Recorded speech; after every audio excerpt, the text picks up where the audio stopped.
शुक्लांबरधरां विष्णुं शशिवर्णं चतुर्भुजं प्रसन्नवदनं ध्यायेत् सर्वविघ्नोपशान्तये।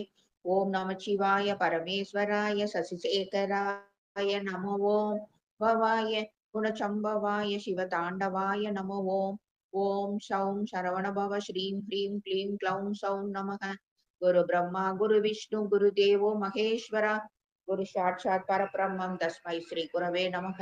என்னை வழி நடத்தி கொண்டிருக்கும் அனைத்து குருமார்களுக்கும் எனது வணக்கங்கள். குருவருள் ஆன்மீக மையத்தில் இணைந்திருக்கும் அத்தனை ஆத்மாக்களுக்கும் எனது வணக்கத்தை தெரிவித்துக் கொள்கிறேன். அன்பே சிவம், சுகமே சூழ்க. இன்னைக்கு நம்ம ஒரு திருக்குறள் பார்த்துட்டு நம்ம இதுக்குள்ள போலாம். இந்த திருக்குறள் அநேகமா எல்லாரும் படிச்சிருந்திருக்கலாம்.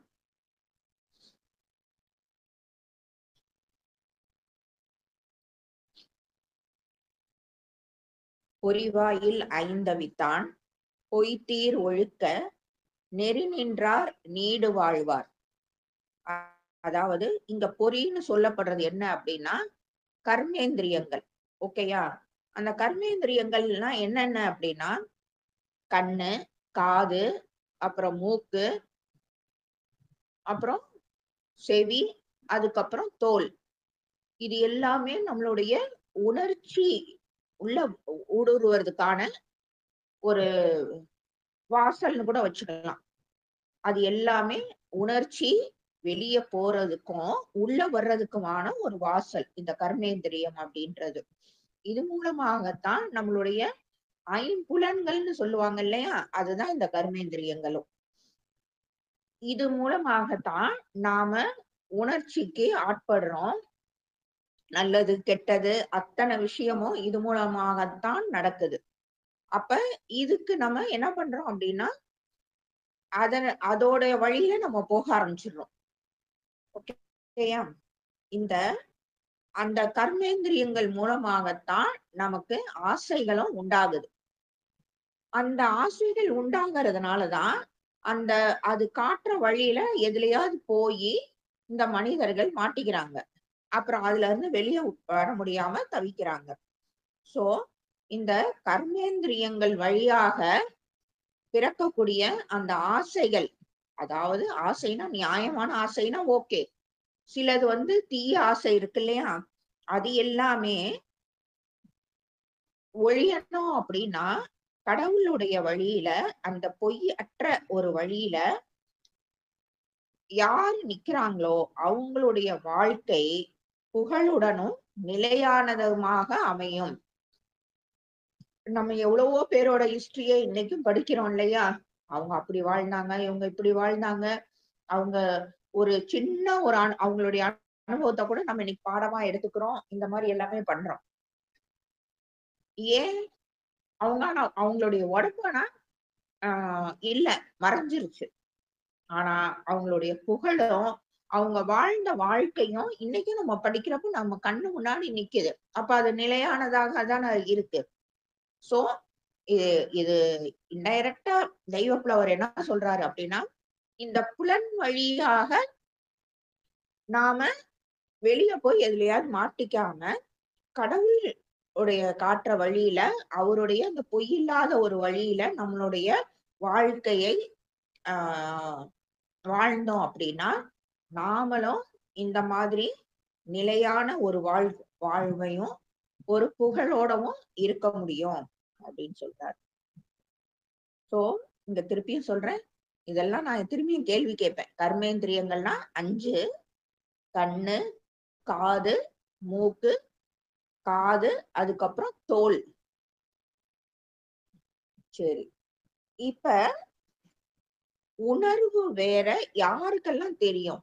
உணர்வுன்றது வேற, உணர்ச்சின்றது வேற. உணர்ச்சி தான் இது எல்லாமே இந்த கர்மேந்திரியங்கள் மூலமாக உண்டாகிறது. புரியுதா? நமக்கு வர்ற உணர்வுகள் அத்தனையுமே ஒரு இன்பமான ஒரு உணர்வோ இல்ல உடல் சார்ந்த ஒரு வேட்கையோ பாத்தீங்க அப்படின்னாலே இந்த கண்ணு வழியாகவும் நமக்குள்ள போகும், காது வழியாகவும் உள்ள போகும். இப்போ ஒரு நல்ல ஒண்ணு சாப்பிடணும், ஒரு ஏதோ ஒண்ணு சாப்பிடணும் அப்படின்னாலும் அதை பார்த்தா நமக்கு அந்த ஆசை வரும். அதோடைய பேரை கேட்டா, ஆஹா அது எப்படி இருக்கும் தெரியுமா அப்படின்னு சொல்றப்ப நம்மளுடைய காதுகள்ல அது விழுந்து ஆசை வரும். இல்ல அதோடைய வாசனை, அதோடைய அந்த மனம் வந்து நமக்குள்ள போய் அந்த ஆசைய உண்டு பண்ணும். அதுக்கப்புறம் அத வந்து நம்ம இப்ப நமக்கு முன்னாடி இருக்கு. அத தொட்டு பார்க்கிறோம். நம்மளுடைய தோல் மூலமாக அது உணரணும். ஓகேயா? இந்த மாரி கண்ணு, காது இது மூலமாக இந்த 5 புலன்கள் வழியாக நாம அத ஒரு விஷயத்துக்குள்ள போறோம். சோ இது 5 தான் கர்மேந்திரியங்கள். அப்ப இது அத்தனையுமே உணர்ச்சி உணர்ச்சியாலால் ஆனதுதான். உணர்ச்சி தான் இந்த 5 வழியாகவும் செயல்படுது. ஓகேயா? இது வந்து வேற. ஆனா, நாம இன்னைக்கு பார்க்கக்கூடிய அந்த உணர்வுன்றது வேற. சோ, உணர்வு வேற, உணர்ச்சி வேற. இந்த உணர்வு அப்படின்ற ஒரு விஷயத்த தான் இந்த வேத சாஸ்திரங்கள்ல எல்லாத்தையுமே பிரக்ஞை அப்படின்னு சொல்லுவாங்க. நீங்க கொஞ்சம் பழைய புக்ல எல்லாம் கூட பாத்தீங்கன்னா, நெறைய சமஸ்கிருதம் கலந்து எழுதியிருப்பாங்க. இப்பல்லாம் தான் அப்படி இப்ப இங்கிலீஷ் கலந்து எழுதுறாங்க. அவ்வளவுதான் வித்தியாசம். அப்ப பிரக்ஞை இல்லாம கிடந்தாங்க அப்படிம்பாங்க. அப்பன்னா அவங்கள உணர்வற்ற நிலையில மயக்கமாயி கிடக்குறாங்க அப்படின்றது பிரக்ஞை இல்லாம இருந்தாங்க அப்படின்ட்டு இந்த வார்த்தை இருக்கு. சோ அந்த உணர்வு தான் இந்த வேத சாஸ்திரங்கள்ல பிரக்ஞை அப்படின்னு சொல்லப்படுது. சரி. இந்த வேதம் வந்து இந்த பிரஞானத்தை தான் பிரம்மம்னு சொல்லுது. இங்கேயோ இன்னொரு விளக்கம் கொடுக்குறேன். பிரம்மன் வேற, பிரம்மா வேற, பிரம்மம் அப்படின்றது வேற. இந்த பிரம்மா அப்படின்றது நான்முக கடவுள். படை படைக்கும் கடவுள் நமக்கு எல்லாமே தெரியும். அவர்தான் பிரம்மா. ஆனா இங்க குறிப்பிடக்கூடிய பிரம்மம் அப்படின்றது சர்வ இடத்திலையும் வியாபித்திருக்கும் ஒரு ஆஹ் சர்வ இடத்திலும் வியாபித்திருக்கும் ஒன்று. புரியுதா? சோ பிரம்மம்னா வேற. அது என்னன்றதை நம்ம அப்படியே படிப்படியா பார்க்கலாம். இந்த வேதங்கள்ல இந்த சாஸ்திரங்கள் எல்லாமே 4 முக்கியமான வார்த்தைகள். நீங்க எல்லாம் கூட சிலது கேள்விப்பட்டிருக்கலாம். தத்துவமசி, தத்துவமசி. அதுக்கப்புறம் பிரஞானம் பிரம்மம், அகம் பிரம்மாஸ்மி, அயாத்மா பிரம்மம். இப்படின்னு 4க்குள்ள என்னத்துக்கு நம்ம பிறந்திருக்கோம், என்ன தேடிக்கிட்டு இருக்கோம், எதுக்கு வரணும், எதுக்கு போறோம், எதுக்கு திருப்பியும் பிறப்பு எடுக்கிறோம், திரும்பியும் இறக்குறோம், இது அத்தனையுமே இந்த 4க்குள்ள அடங்கிருச்சு. இந்த இன்னும் சொல்ல போனா இந்த 4மே ஒரே விஷயத்தை தான் திருப்பி திருப்பி சொல்லுது. வேதங்களோட இதுல பார்த்தோம் அப்படின்னா அடிப்படையில இப்ப இறைவனை நான் பார்க்கணும். யார் யாருக்கு இறைவனை பார்க்கணும்ன்ற ஆசை இருக்கும்? எல்லாரும் கை தூக்குங்கன்னா, யாரும் யாருக்கு பார்க்கணும் அப்படின்னா, இன்னைக்கு மோஸ்ட்லி எல்லாருமே வந்து கை தூக்குவாங்க. ஏன் அப்படின்னா, ஒருத்தவங்க ரொம்ப தேடிக்கிட்டு இருப்பாங்க. அவங்க நான் தேடிட்டு இருக்க ஒரு விஷயத்த நானு உணரணும் அப்படின்றதுக்காக பார்ப்பாங்க. இன்னொருத்தர், அது யாருதாய்யா இவ்வளவுத்துக்கும் காரணம்? அவரை நான் பார்த்தாதான் என்ன அப்படின்னு ஒரு கியூரியாசிட்டியில பார்க்கிறவங்க இருப்பாங்க. சோ இவரதான்யா நான் ரொம்ப நாளா தேடிட்டு இருந்தேன்.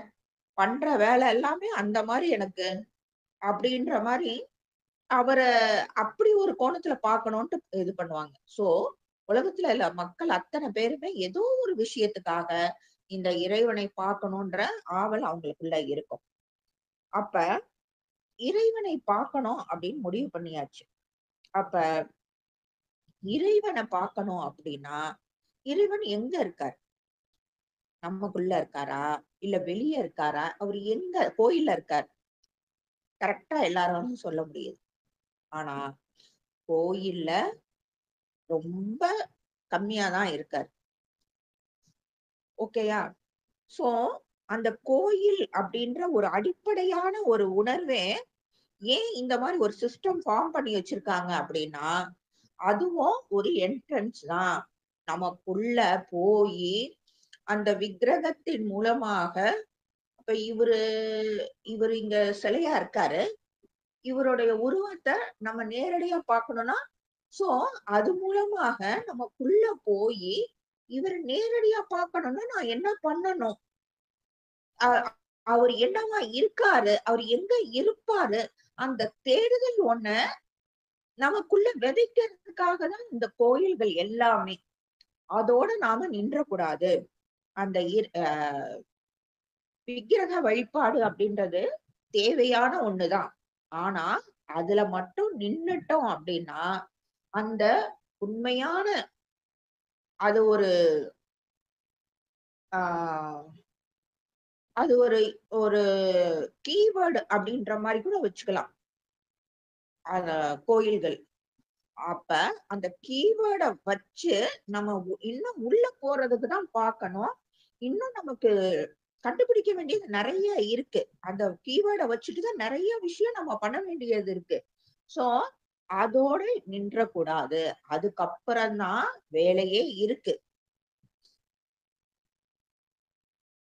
சோ, அந்த உருவ வழிபாடு அப்படின்றது மட்டும் ஒருத்தருக்கு பத்தாது.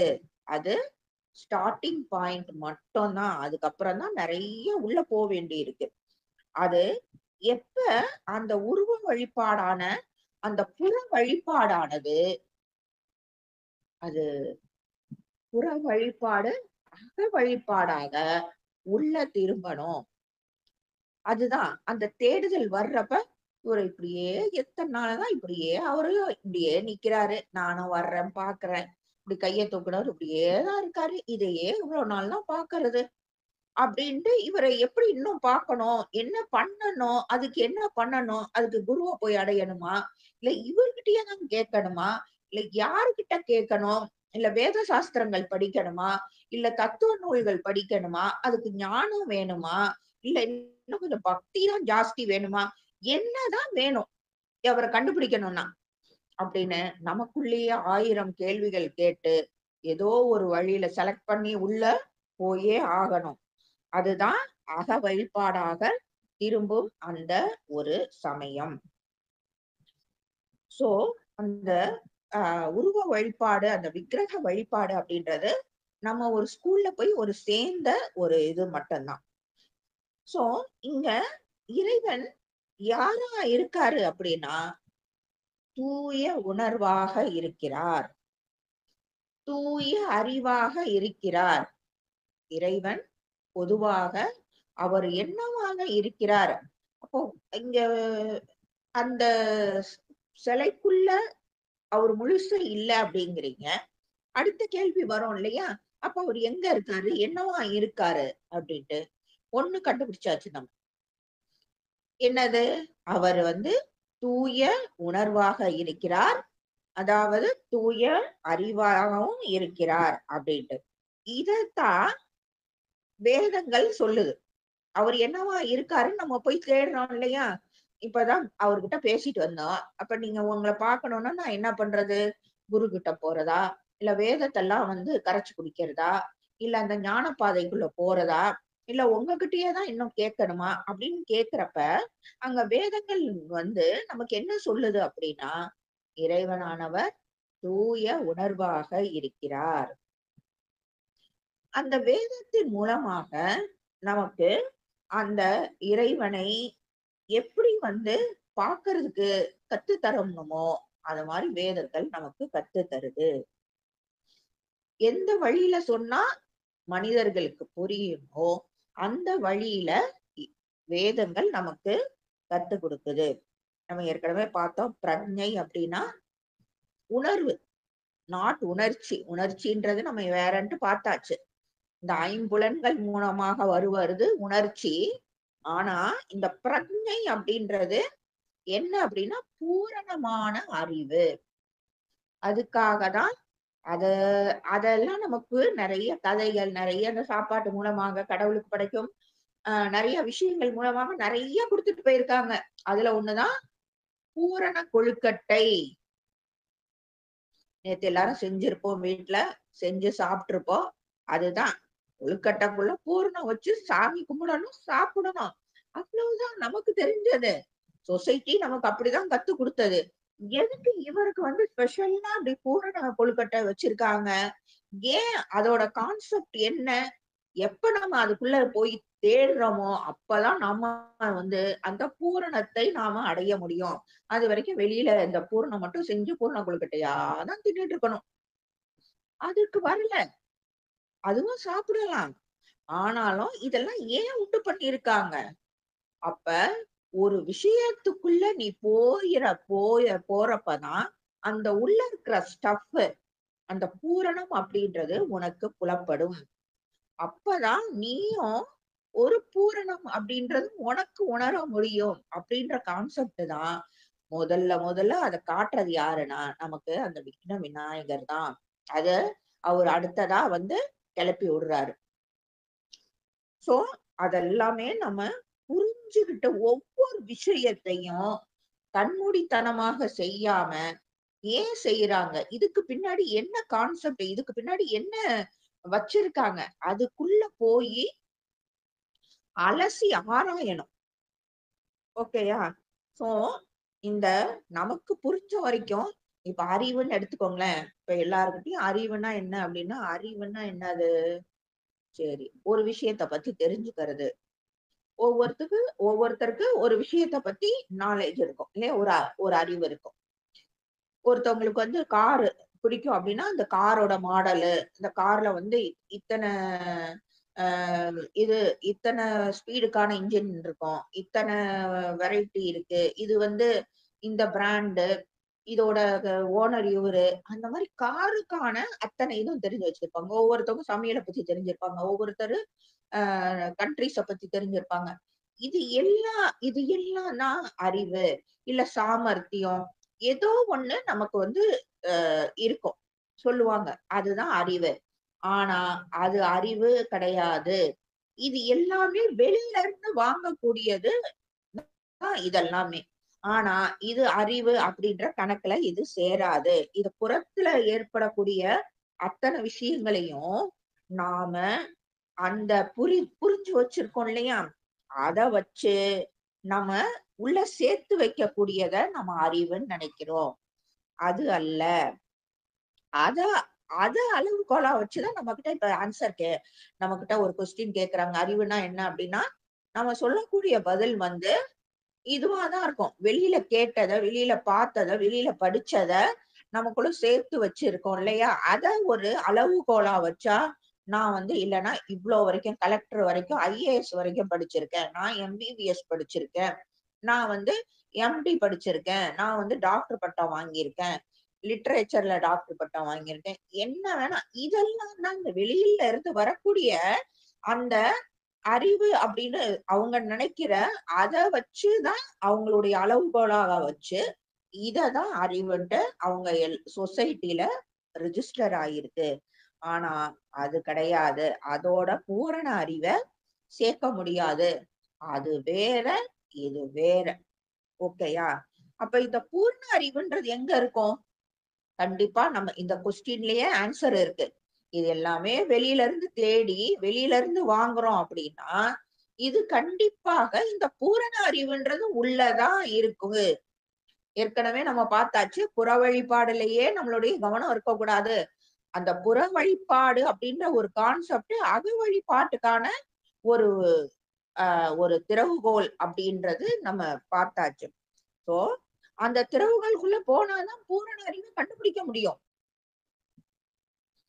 சோ, இங்க வேதம் வந்து என்ன சொல்லுது அப்படின்னா, பிரக்ஞை தான் இறைவன். இறைவன் தான் பிரக்ஞை.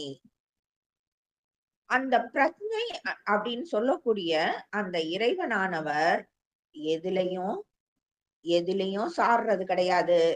என்ன எல்லாத்துலயும் ஒரு பாண்டோ ஒரு கனெக்ஷனோ இல்லாம எதுலயும் சாராம சாட்சியாக தனக்கு தானே பிரகாசமாய் சுய பிரகாசமாய் தன்னில் தானாகவே தனித்துவமாக ஒரு உணர்வாக இருக்கிறார். அப்ப யாருக்கிட்டையாவது நம்ம கிட்ட இறைவன்றவரு எப்படி இருக்காரு அப்படின்னு கேட்டா, இறைவன் அப்படின்றவரு பிரக்ஞையாக இருக்கிறார். அவர் எதிலையும் சார்றதும் கிடையாது. சாட்சியாக எல்லாத்துலயும், எல்லா கட்டங்கள்லயும், எல்லாத்துலயும் சாட்சியாக இருக்கிறார். தனக்குத்தானே பிரகாசமாகவும் இருக்கிறார். அதாவது சுய பிரகாசம்பாங்க. அதாவது எதுனாலையும் இப்ப சூரியனுக்கு எங்க இருந்து ஒளி கிடைக்குது அப்படின்னு சூரியனோட இதுதான் வந்து சந்திரனோட வெளிச்சமாக இருக்கு. அதோட பிரதிபிம்பமா தான் சந்திரன் இருக்கு. அந்த மாதிரி இறைவன் எதுல இருந்தும் எதையும் வாங்காம அவர் சுய பிரகாசமாக இருக்கிறார். ஓகேயா? தனக்குத்தானே இருக்காரு. தனித்துவமாக இருக்கிறார். ஒரு உணர்வாக இருக்கிறார். அது எப்படியும் நீங்க டிஸ்கிரைப் பண்ண முடியாது. இதுல கொஞ்சம் இல்ல அதுல கொஞ்சம் போட்டு அவரை ஒரு ஷேப்புக்குள்ள கொண்டு வர முடியுமானா முடியாது. அது தனி. அப்ப அந்த தனிய நான் எப்படிதான் உணர்றது? அடுத்த கேள்வி வரும்ல. இதெல்லாம் சொல்றீங்க. நான் இப்ப அவரை ஒரு உணர்வுன்னு சொல்றீங்க. நான் அந்த உணர்வை உணரணும். வாங்க உணர்வோம். என்ன அப்படின்னா, அது ஒரு உணர்வாக இருக்கிறார். அதுவேதான் நம்ம போன வாட்டி தானே பார்த்தோம்னு நினைக்கிறேன். விழிப்புணர்வை பத்தி ரொம்ப விழிப்பு வேற, உணர்வு வேற, உள்ளே வெளியே அப்படின்ற கான்செப்ட் பார்த்தோம். சோ அதுதான் இந்த விழிப்புணர்வு. விழிப்புணர்வு மூலமாகத்தான் அந்த உணர்வு அப்படின்ற அந்த இறைவனை நாம அனுபவிக்க முடியும். இப்ப 3 நிலை சொல்லுவாங்க இந்த வேத சாஸ்திரத்துல எல்லாம். என்ன அப்படின்னா கனவு நிலை, அதுக்கப்புறம் கனவு நிலை, அப்புறம் நனவு நிலை, அப்புறம் ஆழ்ந்த உறக்க நிலை, சுசுக்தி அப்படிம்பாங்க. சோ இந்த சுசுக்தி அப்படின்னு சொல்லக்கூடிய அந்த ஒரு நிலையானது எப்படி இருக்கும் அப்படின்னா, ஆழ்ந்த ஒரு தூக்கம். நிறைய பேர் தூங்கி எந்திரிச்சோன்னு சொல்லுவாங்க, அடிச்சு போட்ட மாதிரி தூங்குனேன், என்ன நடந்துச்சுன்னே தெரியாது. ஆழ்ந்த தூக்க நிலை. அந்த ஆழ்ந்த தூக்க நிலையில நான் ஆணா பெண்ணா தெரியாது. நான் எந்த ஊர்ல படுத்தேன், எந்த ஊர்ல நான் எந்திரிக்கிறேன் தெரியாது. நான் எத்தனை மணிக்கு படுத்தேன் அதெல்லாம் அதுக்கப்புறம் தானே. தூக்கத்துல தெரியுமா நான் இத்தனை மணிக்கு படுத்திருக்கேன், இப்ப டைம் இதாயிட்டு இருக்கு? யாருக்காவது தெரியுமா? தெரியாது. பெண்ணா ஆணா, எனக்கு இத்தனை பிள்ளைங்க இருக்காங்க, எனக்கு அம்மா அப்பா இருக்காங்க, எனக்கு கூட பிறந்தவங்க இத்தனை பேர் இருக்காங்க, நான் இங்க ஒர்க் பண்றேன், நான் இங்க வந்து சீஃப் மினிஸ்டரா இருக்கேன், பிரைம் மினிஸ்டரா இருக்கேன், எதுவும் தெரியாது. அதுதான் இறைவன். எதுவுமற்ற தான் எதுவுமே ஒரு ஃப்ரேமுக்குள்ள அடக்கவே முடியாது. அந்த எந்திரிச்சதுக்கு அப்புறம் தானே நமக்குள்ள அத்தனையும் வந்து ஒட்டிக்குது. நான் வந்து இன்னாரு நேத்து ஒரு சண்டை இதோட முடிச்சோம், இன்னைக்கு கண்டினியூ பண்ணுவோம், ஆபீஸ்க்கு போறோமா, ஆபீஸ்ல வந்து இந்த வேலையோட முடிச்சிருக்கோம், இத்தனை பேருகிட்ட நம்ம இப்படி இப்படி பேசணும், எல்லாமே அதுக்கப்புறம் தான் வந்து ஒட்டுது. ஓகேயா? சோ இதுல அந்த அந்த டைம்ல ஒரு நிலை இருக்கு பாருங்க.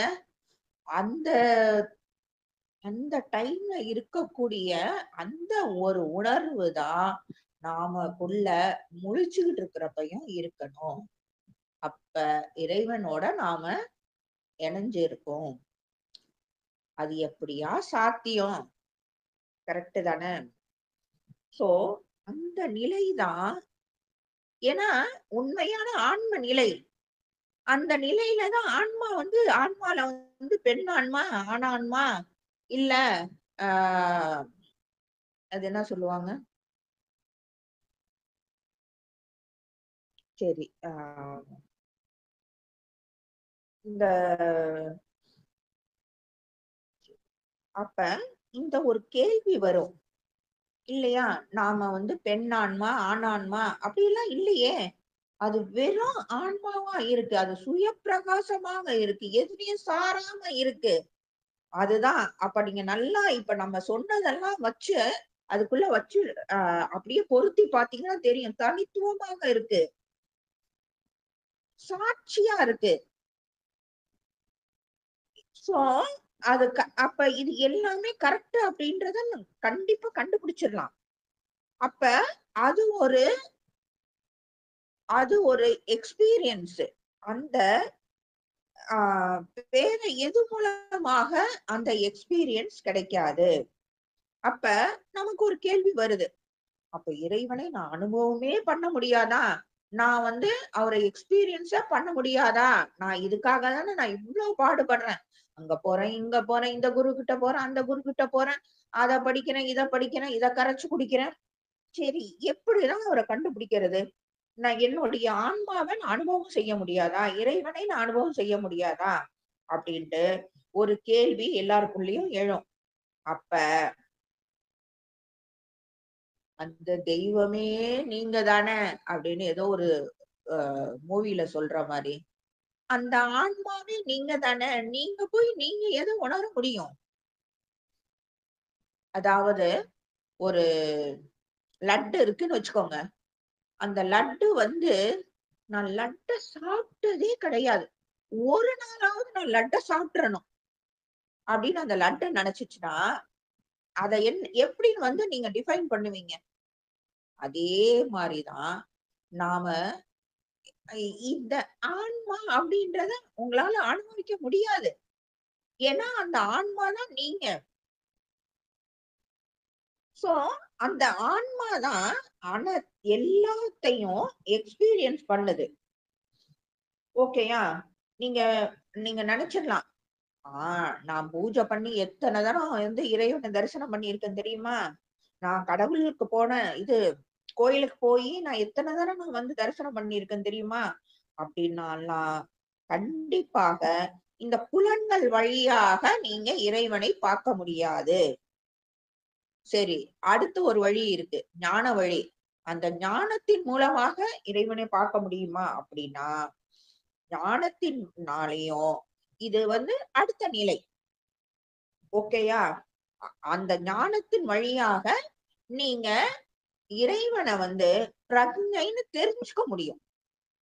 இந்த ஞானம் எல்லாம் வர்றதுக்கான வழிதான் இந்த வேத சாஸ்திரங்கள். சோ அது எல்லாம் என்ன காட்டுது? என்ன கை காட்டுது? இறைவன் அப்படின்றவரு பிரக்ஞையாக இருக்கிறாரு. அப்ப ஆன்சர் தெரிஞ்சிருச்சு. நம்ம ஒருத்தர வலை போட்டு தேடுறோம். அவரு எப்படி இருப்பாரு?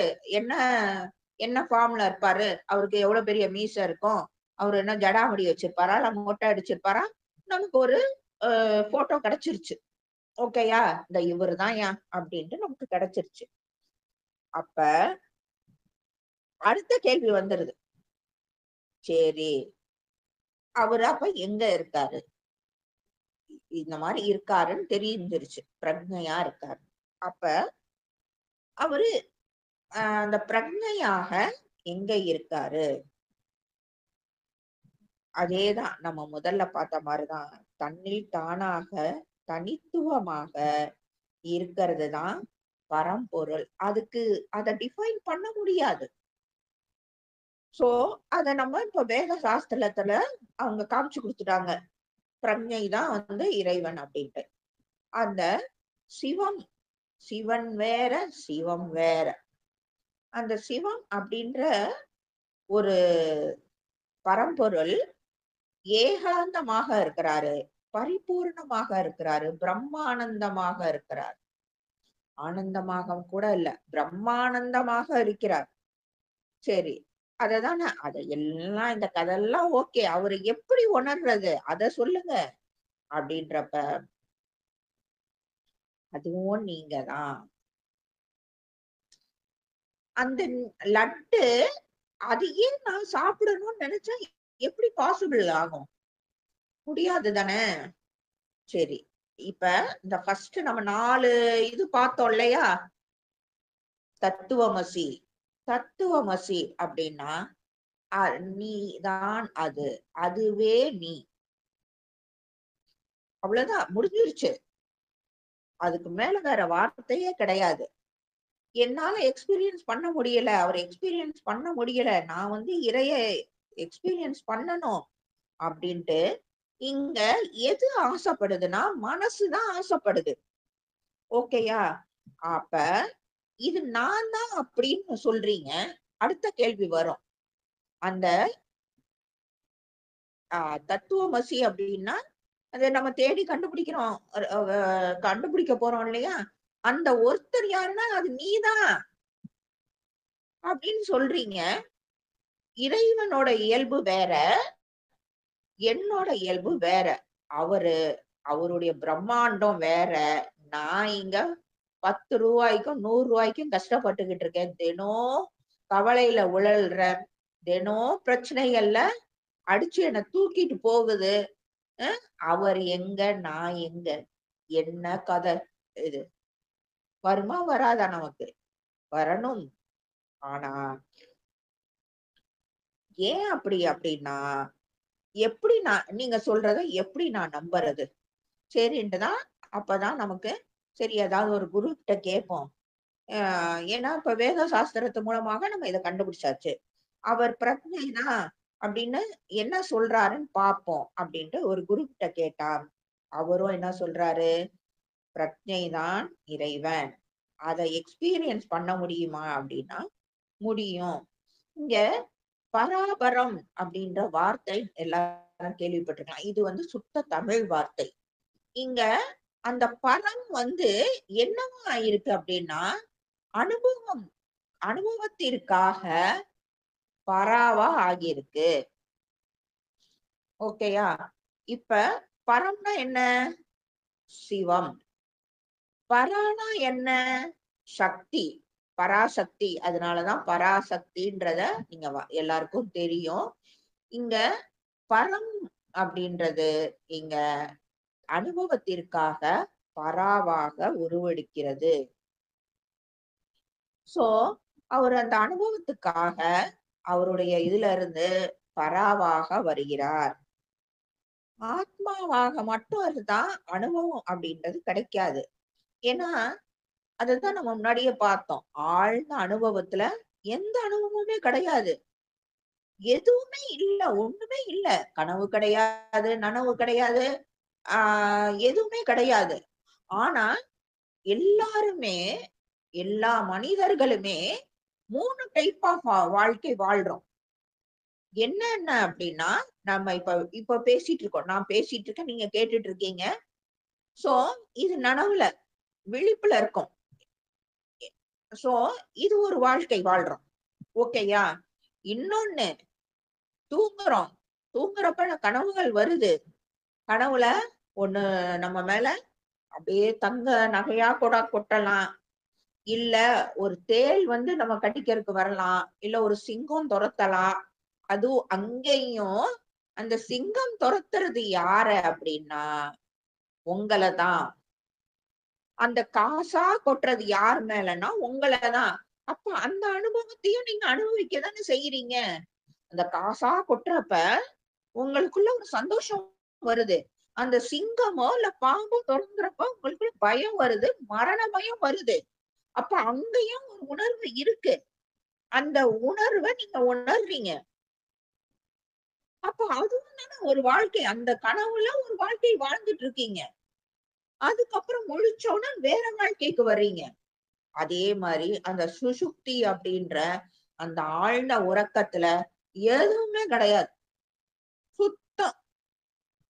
ஒண்ணும் கிடையாது. இது 2மே கிடையாது. அப்ப எல்லாருமே 3 டைப் ஆஃப் வாழ்க்கை வாழ்ந்துட்டு தான் இருக்கோம். தூக்கத்துல காணா போயிடுறோம். சுத்தமா காணா போயிடுறோம். ஏன்னா அதுதான் உண்மையான நிலை. அங்க அடையாளமே கிடையாது. அடையாளமே கிடையாது. அததான் பிராக்டிகலா நாம அந்த மாரி எல்லாம் ஒண்ணு அப்படின்ற நிலைக்கு வர்றதுக்காக தான் அந்த ஞான பாதையே. எனக்குள்ள இருக்கிற அதேதான் என்னுடைய எதிரிகிட்டயும் இருக்குன்னு யார் ஒருவனால ஏத்துக்கொள்ள முடியுதோ, அப்ப அவன் அங்க பிரம்மமாகிறான். பொதுவா நம்ம இப்ப நீ யாரு அப்படின்னா, நான் யாரா? நான் ஒரு ஜீவன்யா. சரி, அதுக்கு என்ன அப்படின்னு கேட்போம். நான் ஒரு ஜீவன். நான் இறைய பார்க்கணும்னு ஆசைப்படுறேன். அஹ் அதுக்கு என்ன செய்யணும்? இல்ல, நீங்க அத இறைன்றது பிரக்ஞை அப்படின்றீங்க. பூரணமான தூய உணர்வுங்கிறீங்க. நான் அதை அனுபவிக்கிறேன். அந்த உணர்வை அனுபவிக்கிறது தான் அந்த இறையை சந்திக்கிறது அப்படின்னா நான் அந்த உணர்வை அனுபவிக்கிறேன். அது எப்படி? அதுக்கான வழிய சொல்லுங்க அப்படின்னா, இந்த ஆசைப்பட்டு பொதுவா நம்ம என்ன பண்ணுவோம்? அதுக்கான தீர்வு என்ன? இப்படியே கதை கதையா சொல்றத விட்டுட்டு அதுக்கான தீர்வு, சொல்யூஷன் சொல்லுங்க. அத அடையறதுக்கான வழி சொல்லுங்க அப்படின்றதுதான். சோ தத்துவமசி அப்படின்றது நீதான் அதுன்னு சொல்லிருச்சு. அப்புறம் அடுத்ததாக நம்ம பார்த்த இது என்ன அப்படின்னா, நீதான் உணர்வாக இருக்கிறான்னு சொல்லியாச்சு. அடுத்தது என்ன அப்படின்னா, பிரஞானம் பிரம்மம்ன்ற வார்த்தை பார்த்தோம். அது நீதான் உணர்வாக இருக்கிறாய். நீயே அதுன்னு சொல்லிருச்சு ஃபர்ஸ்ட் தத்துவமசி. இந்த பிரஞானம் பிரம்மம் அப்படின்ற அந்த வார்த்தை சாஸ்திரத்தில் இருக்கும் அந்த வார்த்தை என்ன காமிச்சு கொடுக்குதுன்னா, அந்த நீதான் அதுன்னு பார்த்தாச்சா? அப்ப அந்த நீன்றது எது? அதுதான் உணர்வு. அந்த உண்மை தன்மையை தான் அந்த பிரஞானம் பிரம்மம் அப்படின்ற அந்த வார்த்தை உபதேசிக்குது. சோ நீங்க தான் அந்த தூய அறிவு, நீங்க தான் அந்த தூய உணர்வு. ஓகேயா? ஆனா இப்ப என்னப்போ இப்படி சொல்லிட்டீங்களே அப்படின்னா, ஆனா அப்படிதான் இருந்தீங்க, அங்கதான் இருந்தீங்க. அப்படி இருந்த நான் எப்படி இருந்த நான் இப்படி ஆகிவிட்டேன் அப்படின்றது காதுல கேக்குது. ஆனா அப்படிதான் நீங்க இருந்தீங்க. அந்த இருந்த அந்த நீங்க தான் உங்கள நீங்களே தெரிஞ்சுக்கிறதுக்காக இந்த பிரபஞ்சத்தை படைச்சு, அதுல இந்த உறவுகள் அது இதுன்னு ஏகப்பட்டத படைச்சு, அதாவது நீங்களே உங்கள புரிஞ்சுக்கிறதுக்கு. சரி, நம்மளே சில டைம்ல ஒரு டெஸ்ட் வைப்போம் இல்லையா? நான் பாக்குறேன். நான் எவ்வளவு தைரியமான ஆளுன்னு பாக்குறேன். நான் நைட்டு 12 மணிக்கு இந்த சுடுகாட்டு கிட்ட போறேன். இந்த மாரி எல்லாம் டெஸ்ட் வச்சுக்குவாங்க அவங்களே சில பேர். இல்லையா? நைட்டு 12 மணிக்கு இவ்வளவு தூரம் போயிட்டு வரணும். ஏதோ ஒண்ணு. அப்ப நாம எவ்வளவு தூரத்துக்கு நம்ம தைரியம். இல்ல, எவ்வளோ அடி அடிச்சாலும் இவன் தாங்குறான். அந்த மாரி நமக்கு நாமே ஒரு டெஸ்ட் வச்சுக்கிற மாரி, அந்த நீங்களே அந்த நீங்க தான். இந்த மாரி எல்லாத்தையும் பிரபஞ்சத்தையும் படைச்சு, இந்த உறவுகள் எல்லாத்தையும் படைச்சு, உங்களை நீங்க உணர்வதற்காக வந்திருக்கிறீர்கள். இந்த உறவுகள் இந்த நிறைய படைச்ச இந்த பிரபஞ்சம் மூலமாக நீங்க உங்கள தெரிஞ்சுக்க போறீங்க. ஆனா இதெல்லாம் உங்களால உணர முடியல. அதுதான் இங்க ரொம்ப துக்கம். ஏன் அப்படின்னா,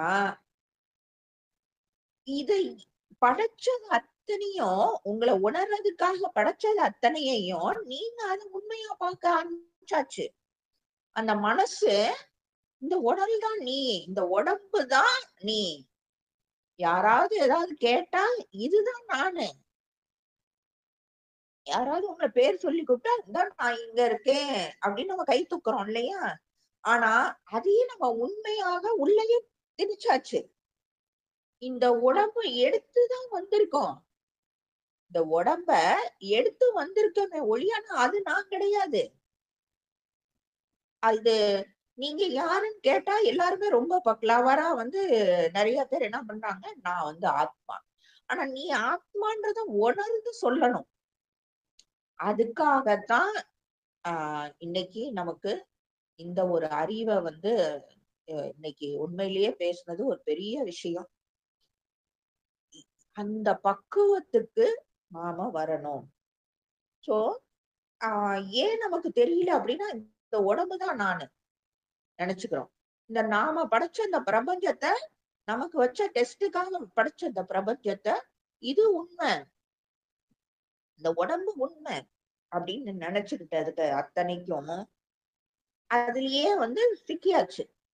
அதுக்கு எல்லாத்துக்கும் இந்த மனசு மட்டுமே காரணம். சோ நிர்குணமாக இருந்தப்ப நிறைய விஷயம் தெரிஞ்சுக்கிட்டதான் இந்த உலகத்தை படைச்சது. அப்ப அந்த உலகம் வந்து இது எல்லாமே ஒரு மாயை, ஒரு உண்மை கிடையாது அப்படின்றத தாண்டி இத எல்லாமே உண்மையா நினைக்க ஆரம்பிச்சதுனால நான் யாருன்றது அங்க தவறிருச்சு. அந்த கண்டினியூட்டி போயிருச்சு. அதனால எனக்கு சுத்தமா எவ்வளவுதான் மண்டையில திணிச்சா கூட என்னால அதை ஏத்துக்க முடியல. சோ இதுல இருந்து வெளிய வந்தாதான் உண்மை அப்படின்றது தெரியும். அந்த இருப்பு நிலையில இருந்த வரைக்கும் நான் யாருன்றது தெரிஞ்சுச்சு. ஏன்னா அந்த அனுபவம்ன்றது கிடையாது. எப்ப இந்த அனுபவம் அப்படின்ற இதுக்குள்ள வந்ததோ அப்ப அது உண்மை எல்லாமே பொய்யாவும் பொய்யெல்லாம் உண்மையாகவும் தெரிய ஆரம்பிச்சிருச்சு. சோ இந்த பிரஞானம் பிரம்மா அப்படின்றது உணர்வே இறைவன். உணர்வாக இருக்கும் பட்சத்துல தான் இறைவன் இந்த உலகத்தை படைச்சு அத அனுபவம் மூலமாக நிறைய விஷயத்த உணர்றதுக்கு இந்த பிரபஞ்சத்தை அவர் படைக்கிறாரு. அதாவது ஒரே வார்த்தையில சொல்லணும்னா சச்சிதானந்தம் சச்சிதானந்தம் அப்படின்ற வார்த்தை கேள்விப்பட்டிருப்பீங்க. அந்த சத்தாக இருக்கிற வரைக்கும் அனுபவம் கிடையாது. அதுதான் அந்த சுசுப்தி அப்படின்னு சொல்லக்கூடிய ஒரு நிலை. அங்க அனுபவம் கிடையாது, நிர்குணமாக இருக்கிறார் இறைவன். அது எப்ப சித்தாக மாறுதோ அங்க அனுபவம் கண்டிப்பாக தேவைப்படுது. ஒரு இனிப்பு இனிப்பு இனிப்புன்னு சொல்ற வரைக்கும் அந்த இனிப்பு எப்படி இருக்கும்? அந்த இனிப்ப உணரணும்னா அதுக்கு ஏதாவது அது கூட ஒரு பொருள் சேர்த்தாதானே இதா இருக்கும். அப்ப அதுக்குதான் ஒரு அனுபவம் ஒண்ணு தேவைப்படுது. அத உணர்றதுக்கு ஒரு அனுபவம்ன்ற ஒரு விஷயத்த ஆட் பண்ணாதான் அந்த விஷயத்த உணர முடியுது. அப்பதான் அந்த நிலைதான் உணர்வு நிலை, பிரம்மானுபவ நிலை அப்படின்ட்டு அதுக்கு பேரு. இந்த நிலையைத்தான் அனுபவமாக்கணும் அப்படின்னா பிரஞானமயோ அமிர்தாமா அப்படின்ட்டு அந்த வார்த்தைய வேதம் கொடுத்தது. அதாவது உணர்வின் அடிப்படைதான் இறைவன். ஜீவன் அப்படின்ட்டு நீங்க உங்களையே நினைச்சுக்கிறது கூட இந்த உணர்வோட அடிப்படையில தான். சோ இப்போ ஒரு காஃபில சர்க்கரை இல்ல அப்படின்னு நம்மளால ஏன் சொல்ல முடியும் அப்படின்னா அந்த சர்க்கரை இல்லாத காஃபியை குடிக்கிறப்பதானே சர்க்கரை இல்லைன்னு சொல்ல முடியும். அப்ப சர்க்கரை போட்டவுடனே இப்ப சர்க்கரை கரெக்டா இருக்கு. சோ ஒரு அனுபவம் தேவைப்படுது. அந்த உணர்வோட அடிப்படையில தான் நான் ஜீவன் அப்படின்னும் நான் பிரம்மம் அப்படின்ட்டும் அனுபவிக்க முடியுது. சோ அந்த உணர்வு இல்ல அப்படின்னா நீங்க ஜடம். உங்களுக்குள்ள அந்த உணர்வு உயிர் இல்லைன்னா என்ன சொல்லுவாங்க? பிணம்னு சொல்லுவாங்க. சோ நீங்க அந்த உணர்வு அப்படின்னு இருக்கிற வரைக்கும் தான் சிவம், இல்லையா சவம். சோ உணர்வு இருந்தால் அது சிவம், உணர்வு இல்லை என்றால் அது சவம். சோ உணர்வு இருக்கக்கூடியவங்களை கூட அவங்கள மட்டும்தான் உயிரோட இருக்காங்க அப்படின்னு சொல்றோம். உணர்வு இல்லாம இருக்கிறவங்கள உயிரோட இருக்கிறதா கூட எடுத்துக்கிறது கிடையாது. சோ இங்க உணர்வு தான் இறைவன். எல்லாருக்குள்ளேயும் இறைவன் இருக்கிறார். அவர் என்னவாக இருக்கிறார்? உணர்வாக இருக்கிறார்.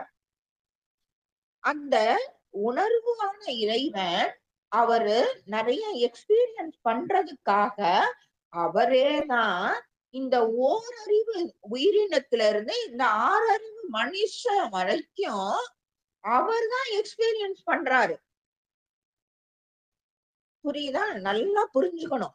அப்ப அந்த ஓரறிவு இது என்னன்னா அவர்தான் அது. ரெண்டறிவு யாரு? அதுவும் அவர்தான். அஞ்சறிவு யாரு? அதுவும் அவர்தான். எக்ஸ்பீரியன்ஸ் பண்றதுக்காக அத்தனையும் அவர் அவராகத்தான் இருக்கார். அவர்தான் எல்லாமாகவும் இருக்கிறார். சோ அவர் எக்ஸ்பீரியன்ஸ்க்காக தான் அந்த ஓரறிவுல இருந்து ஆறறிவு வரைக்கும் டிராவல் பண்ணி அவர் எக்ஸ்பீரியன்ஸ் பண்ணுகிறார். அது வேற. அவரா சரி அவரு எங்கேயோ இருக்காரு. அப்ப இது கிடையாது. எல்லாமே அவர்தான்.